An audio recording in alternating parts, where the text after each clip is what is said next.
Hola. Si te fuiste alguna vez a alguna iglesia, estoy casi seguro que escuchaste en algún momento algo acerca de la Trinidad. Dios Padre, Dios Hijo, Dios Espíritu Santo. La doctrina de la Trinidad está algo bien establecido en la iglesia cristiana. Pero quizás te preguntas, como yo me he preguntado, ¿qué tiene que ver esto conmigo? ¿Qué tiene que ver la Trinidad con mi vida personal? Bueno, he buscado algunas respuestas y quisiera darte algunas de estas hoy porque tiene que ver mucho con nuestra serie de mensajes La Iglesia 4.0, lo que el pastor Julio empezó la semana pasada. Comienzo con algo que pasó en mi vida personal. Cuando yo era joven había escuchado muchas historias de la Biblia y un día llegué a un punto donde yo tuve que reconocer, yo soy un pecador. Yo merezco la separación de Dios por toda la eternidad. Y bueno, eso es la muerte eterna, ¿no? El castigo por mi pecado. Y también Dios me ayudó a entender que Él me ama tanto que Él había enviado a su Hijo Jesús al mundo para vivir como hombre una vida sin pecado y morir en una cruz y pagar la pena de muerte que yo normalmente debería haber pagado. Entonces, en este momento de mi vida, yo puse mi confianza en Jesús. Yo empecé a creer que Él ya pagó por mí con su vida para salvarme. Y cuando confiamos en Jesús por nuestra salvación del infierno, Dios nos perdona nuestros pecados por medio del Espíritu Santo, nos hace una nueva persona, nos da una nueva identidad. Dios no lo hace porque lo merecemos, por si acaso. Lo hace porque Él decidió de amarnos y ofrecernos la salvación como un regalo. Esto la Biblia llama gracia, un favor que no me corresponde. Si aceptamos este regalo de la salvación, Dios nos adopta como sus propios hijos. ¿Me escuchaste bien? Dios nos adopta para que nosotros seamos sus hijos. Él entonces llega a ser nuestro Padre Celestial y nosotros los creyentes somos hijos de Dios. ¿Qué nos hace esto a nosotros? ¿Qué somos? ¿Ah? Si todos somos hijos de Dios, al final y al cabo somos familia de Dios. Familia de Dios. Y así lo dice Pablo hablando a los creyentes en Efesios 2:19. Ustedes ya no son extraños ni extranjeros, sino son conciudadanos de los santos y miembros de la familia de Dios. Efesios 2:19. La Trinidad entonces hizo un plan para salvar al ser humano perdido en su pecado y como parte de este plan la Trinidad diseñó la familia de Dios. Ahora, la Trinidad es una enseñanza bíblica que podemos entender hasta un cierto punto.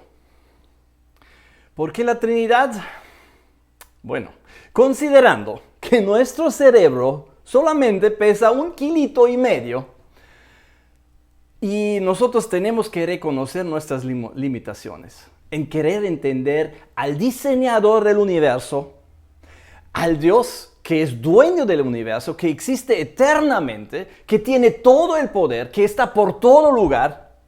Este 1,5 kilos no alcanza a comprender la profundidad de Dios, de la naturaleza de Dios. Pero la Biblia nos da pautas, la Biblia nos da ciertas enseñanzas acerca de la Trinidad que sí podemos entender. No comprender por completo, pero sí entender. A ver, comenzamos. La primera es, Dios es 3 personas. Dios es 3 personas, Él existe en 3 personas. Ahora, segundo, cada persona de la Trinidad es plenamente Dios. no es que cada uno de ellos es un tercio de Dios. No es así. No, cada persona es plenamente Dios. Una tercera enseñanza es que hay solo un Dios. Hay solo un Dios, no tres dioses, sino un solo Dios. Y una cuarta enseñanza de la Biblia es que cada uno de los miembros de la Trinidad permanece en el otro, están perfectamente unidos. Y estas cuatro enseñanzas quizás nos alumbran un poco el concepto de la Trinidad. Y si tú me dices, pucha, a veces es complicado, tienes toda la razón. Porque Dios no es un ser simple en el sentido que es como nosotros, y nosotros pensamos que somos complicados, ¿no? Dios es mucho más.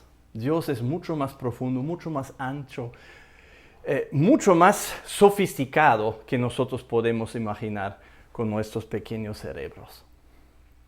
Ahora, las tres personas de la Trinidad están perfectamente unidos en sus propósitos, en sus planes.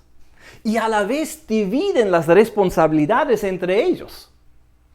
En la unidad, entonces, tienen diversidad.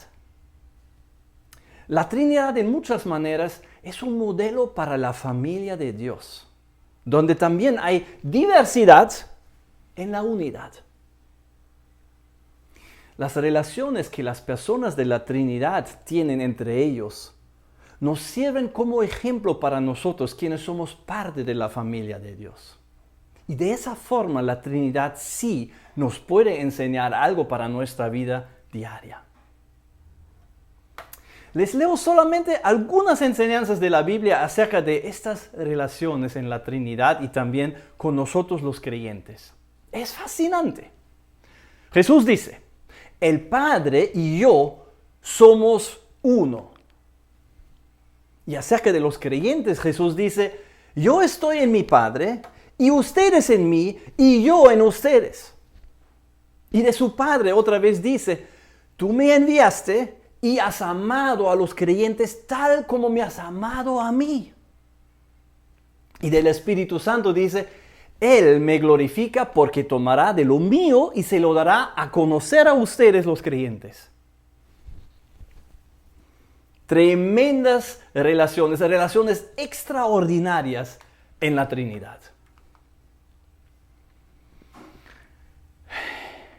Bien, hemos visto un poco qué es la Trinidad. Hemos visto que la Trinidad tiene relaciones muy especiales. Y ahora imaginémonos algunas situaciones si podrían ocurrir en la Trinidad. Al comienzo hemos hablado acerca de cómo yo llegué a ser salvo y llegué a ser miembro de la familia de Dios. Y hemos hablado de que alguien tenía que irse a la tierra y tomar la forma de un ser humano y morir como ser humano en una cruz para pagar por los pecados de los seres humanos. Entonces, Jesús, cuando Él nació de la Virgen María, nació como hombre y murió en la cruz siendo hombre y Dios a la vez. Entonces Jesús tiene dos naturalezas, mientras el Padre y el Espíritu Santo tienen solamente la naturaleza divina, una naturaleza. ¿Podrías imaginarte que Jesús en algún momento diría, Dios Padre, Dios Espíritu, ustedes solamente tienen una naturaleza, ustedes no son tan buenos como yo, porque yo tengo dos naturalezas, naturaleza divina y naturaleza humana? ¿Pueden imaginarse esto? O quizás el Padre y el Espíritu miran mal a Jesucristo y dicen, oye, tú eres diferente que nosotros. Tú tienes la naturaleza humana que, bueno, no es divina. Nosotros somos los puros, porque nosotros somos puramente naturaleza divina. ¡Qué ridículo! De ninguna manera las personas de la Trinidad pensarían o hablarían así. Por supuesto que no. Pero en la familia de Dios podría pasar de que de vez en cuando te ocurre algún pensamiento así, ¿no? Acerca de una persona que no tiene la misma educación que tú, que no tiene el mismo color de piel que tú, el mismo tipo de apellido, la misma raza, el mismo estatus social. En el primer siglo había una distinción, un racismo, una discriminación entre los judíos a un lado y los griegos o los gentiles al otro lado. Y ellos hacían esas discriminaciones en la familia de Dios. Y Pablo en Gálatas 3 les dice, ustedes son hijos de Dios mediante la fe en Cristo Jesús, porque todos los que ustedes han sido bautizados en Cristo y han sido revestidos de Cristo. Ya no hay judío ni griego, no hay esclavo ni libre, ni hombre ni mujer, sino que todos ustedes son uno solo en Cristo Jesús. No hay racismo, no debe haber racismo y discriminación en la familia de Dios. Somos uno, tal como la Trinidad es uno, está unido. También la familia de Dios puede y debe ser así.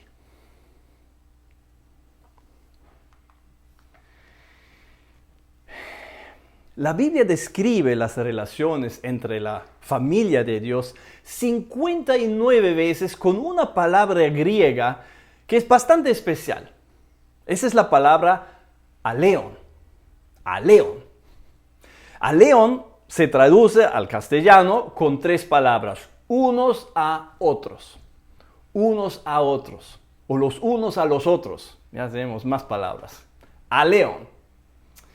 Y eso describe las relaciones en la familia de Dios, esa expresión. Y vamos a ver varios de estos instantes en la Biblia, no todos los 59, no se preocupen. Ya, imagínense una vez más, Jesús con 2 naturalezas, siendo hombre y Dios, y el Padre y el Espíritu solamente con una naturaleza. ¿Podrías imaginarte que el Espíritu Santo en algún momento pensaría, Jesús tiene 2 naturalezas y yo solamente uno? Eso no es justo, porque Él tiene 2 y yo solamente uno. Yo también quiero 2. ¡Ja! ¡Qué ridículo! ¡De ninguna manera! Envidia no hay en la Trinidad. Y en la familia de Dios tampoco debe haber. Gálatas 5:26 dice, no nos hagamos vanagloriosos, provocándonos unos a otros, envidiándonos unos a otros. No tiene sentido. Entonces, suelta la envidia. Te malogra la vida. Alégrate con lo bueno que otros tienen. Y Dios también va a proveer por ti.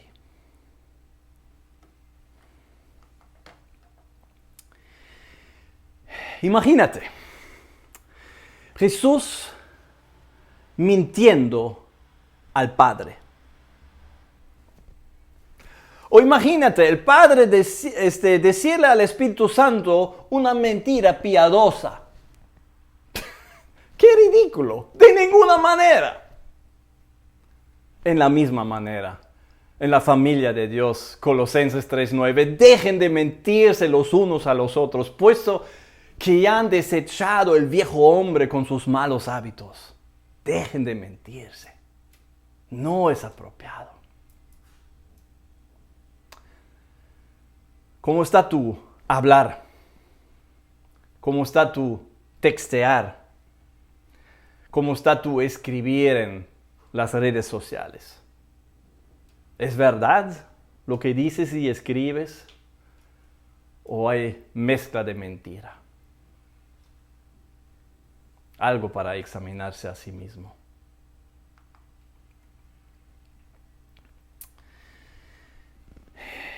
Imagínate, para vivir la vida de un ser humano, Jesús tuvo que irse a solas a la tierra. Tenía que irse y vivir la vida de un ser humano común y corriente, ¿hasta dónde? Y podría ser que ¿solito tenía que estar sin ninguna ayuda espiritual? No, de ningún modo. Ridículo. Jesús no se fue a solas. Más bien, cuando Jesús vino a la tierra y se hizo hombre, cuando nació en Belén, entonces Él dejó el uso de sus atributos divinos. Él voluntariamente dejó usar su poder, su omnipresencia, su omnisciencia, todo esto, los atributos que le hacen Dios. Y dependía completamente de la ayuda del Espíritu Santo. Porque el Espíritu Santo vino y le acompañaba. El Espíritu Santo moraba en él, tal cual como el Espíritu Santo está morando ahora en nosotros quienes pertenecemos a la familia de Dios. Entonces, de ningún modo Jesús tenía que sanar a los enfermos de su propio poder. No, lo hizo por el poder del Espíritu Santo. De ningún modo Jesús tenía que pelear contra las tentaciones para mantenerse santo y puro y sin pecado, sino lo hizo por la ayuda del Espíritu Santo. Dios le dio su Santo Espíritu para ayudarle a amar a Dios y obedecerle. Entonces, ayudarse a crecer espiritualmente es decir, a amar más a Dios y obedecer más a Dios. Nosotros creyentes también tenemos al Espíritu Santo viviendo en nosotros. Pero Dios, sabiendo cuya ayuda necesitamos muchas veces, nos dio la familia de Dios como una ayuda adicional. Nosotros no tenemos que pelear la pelea nosotros mismos a solas, sino tenemos la familia de Dios juntos que nos ayuda. Proverbios 27 dice, el hierro se afila con el hierro y el hombre en el trato con el hombre, o la mujer con el trato con la mujer. Consideremos entonces cómo estimularnos unos a otros al amor y las buenas obras, dice Hebreos 10. Estimularnos unos a otros al amor y las buenas obras. Para eso Dios ha dado también la familia de Dios, para acompañarte y ayudarte, y para que tú también seas ayuda para los demás, para que todos nos estimulemos a las buenas obras y al amor. Jesús no fue a solas a la tierra, nosotros tampoco estamos a solas en la tierra. El Espíritu Santo está obrando con nosotros, pero también tenemos la familia de Dios ayudándonos. ¿Qué puedes hacer tú para ayudar a los otros? ¿Qué puedes hacer tú para estimular los unos a los otros al amor y las buenas obras? Y más, no solamente se trata de ayudarse espiritualmente, sino también cuando alguien está sufriendo. Lleven los unos las cargas de los otros, dice Gálatas 6:2. Lleven los unos las cargas de los otros y cumplan así la ley de Cristo. Acompañamos entonces, ayudamos a los quienes están sufriendo. ¿Qué es lo que tú puedes hacer? ¿Qué puedes hacer tú?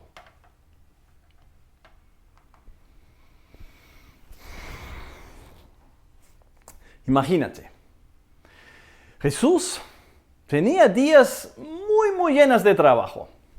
Quizás no tenía que batallar con el tráfico de los burros con 4 patas en el óvalo de Nazaret, o con el papeleo exagerado de la Sunarp en Jerusalén.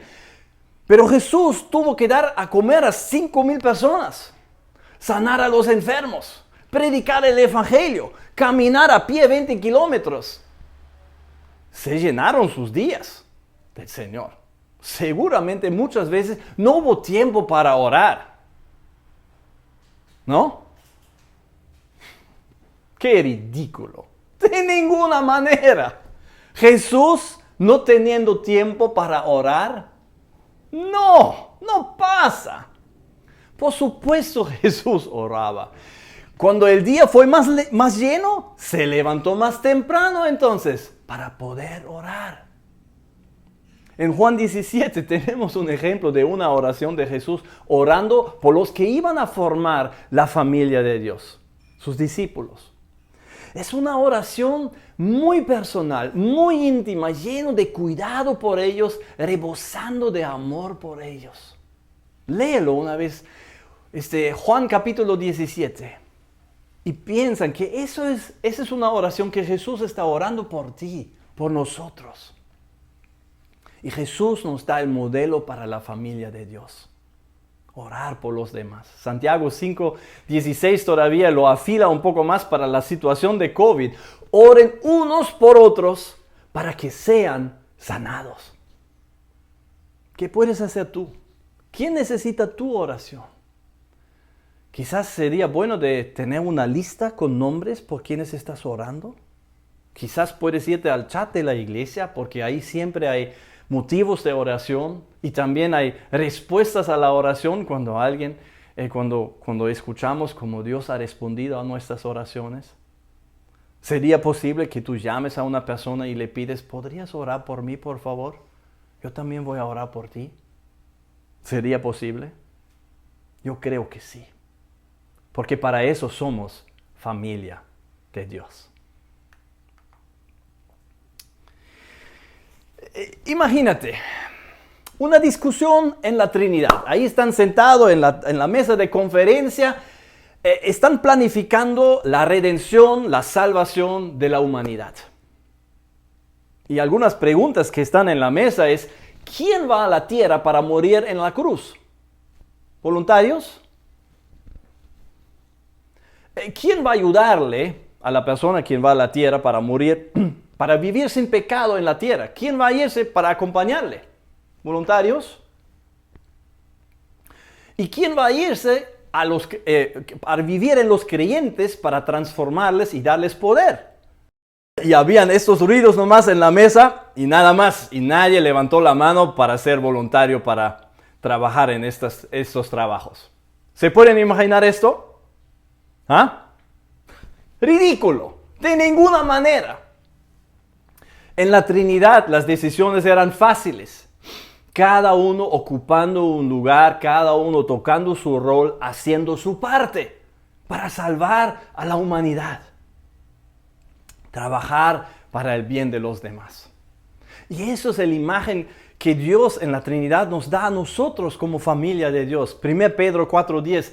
Según cada uno ha recibido un don especial, y ahí se trata del don, de algún don espiritual que el Espíritu Santo nos da como creyentes, pero también se puede extenderlo a habilidades que tienes, a recursos que tienes, contactos, cosas, destrezas que tienes, ¿no?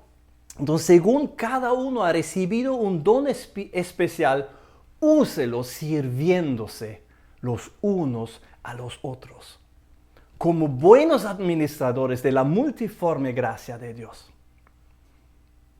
De hecho, el libro de Hechos describe cómo fue la iglesia al comienzo, cómo todos estaban contribuyendo con lo que tenían.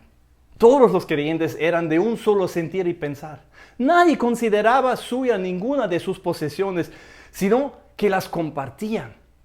Y la gracia de Dios se derramaba abundantemente sobre ellos, pues no había ningún necesitado en la comunidad.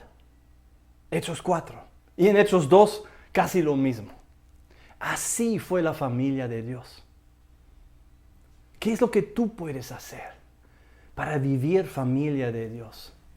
Para ayudar con lo que tú tienes, tus habilidades, tu tiempo, tus bienes, tu oración, tu amor, tu paciencia. ¿Qué es lo que tú puedes hacer?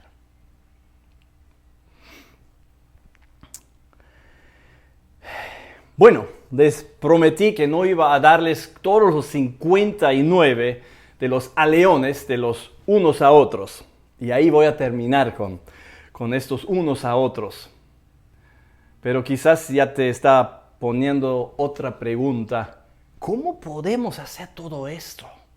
Dejar la envidia, dejar la mentira, estimularnos a crecer espiritualmente, acompañar a los que sufren, orar por otros y trabajar todavía para el bien de la familia de Dios. ¡Wow! Toda una lista. Y no es fácil algunas de estas cosas. requieren esfuerzo. Sí, es verdad. Pero estas cosas nosotros no hacemos para que Dios nos ame más. Porque ya nos ama lo máximo. Ya ha entregado la vida de su propio Hijo para salvar nuestra vida. Entonces ya nos ha regalado todo su amor. Ya no hay límite de su amor para nosotros. Estas cosas tampoco hacemos porque queremos pagar para un asiento en el cielo. No. En cambio, estas cosas hacemos porque Dios nos amó primero y nos regaló por gracia la membresía en su familia. Nos adoptó como sus propios hijos. Hacemos estas cosas por lo que somos, porque somos hijos de Dios.